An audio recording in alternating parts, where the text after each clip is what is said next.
আম্মাকে পরিপূর্ণ সুস্থ করে দাও আল্লাহ।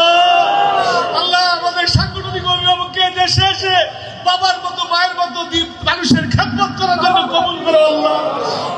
তিনবারের প্রধানমন্ত্রী সাবেক রাষ্ট্রপতির স্ত্রী এবং বিএনপি চেয়ারপারসন বেগম খালেদা জিয়ার আশু রোগ মুক্তির কামনায় আগামী শুক্রবার বাদ জুমা দেশের সকল মসজিদে দোয়ার আহ্বান জানিয়েছে অন্তর্বর্তী সরকার। পাশাপাশি মন্দির, গির্জা ও প্যাগোডা সহ অন্যান্য ধর্মের উপাসনালয়ে সংশ্লিষ্ট ধর্মের রীতি ও আচার অনুযায়ী প্রার্থনার আহ্বান জানানো হয়েছে।